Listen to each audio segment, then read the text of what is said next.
test doit se faire plutôt sur une sortie trail, un week-end choc, comme on appelle, où on va tester son alimentation, que ce soit avant, que ce soit pendant, pour maximiser nos chances et éviter toute surprise le jour de la course. Chaque personne réagit différemment, on n'a pas toute la même stratégie nutritionnelle.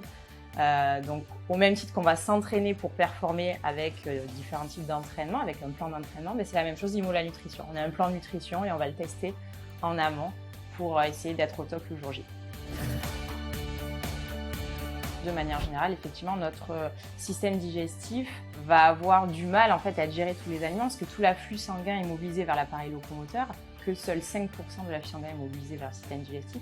Donc il va falloir faire attention à privilégier des choses qui sont digestibles, donc ça va être plutôt des aliments qui sont mixés, des produits liquides, des gels, tout ce qui est solide, difficile à mâcher peut entraîner des problématiques. Après, ça dépend de certains coureurs, ça va dépendre aussi du testing qui a été fait en amont. Il y a des personnes chez qui ça passe très bien, d'autres non. En tout cas, pour éviter toute problématique, c'est bien sur les sacs de ravito d'avoir toujours des choses purée patate douce, par exemple compote, banane. Les bananes, ça passe toujours bien, donc à chaque ravito, c'est bien peut-être d'en prendre dans un petit sac de congélation.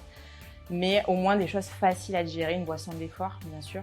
Et après, il y a aussi un grammage glucidique à respecter pour avoir du carburant en continu tout au long de l'effort. Donc on est à peu près sur du 60 grammes minimum par heure. Les élites vont jusqu'à 130 grammes, mais ils sont entraînés. Et pour vous donner un ordre d'idée, 30 grammes de glucides, on les trouve dans le gras. On va les trouver par exemple dans une banane et demie, dans 4 cuillères à soupe de raisin sec, dans 100 grammes de riz, donc c'est à peu près une portion comme ça. C'est déconseillé, pour moi ça va être difficilement digéré, beaucoup de gras. Donc du riz, oui. Mais alors le rougail aussi, je le déconseille. Même si c'est bon, on le réserve pour l'après-course. Moi, ce que je conseille à tous mes trailers, c'est de mettre un rappel sur leur montre toutes les 30 minutes, un bip, comme ça ils sont focalisés sur leur course, ils n'ont pas à se soucier de leur alimentation, hop, ils pensent à ingérer quelque chose.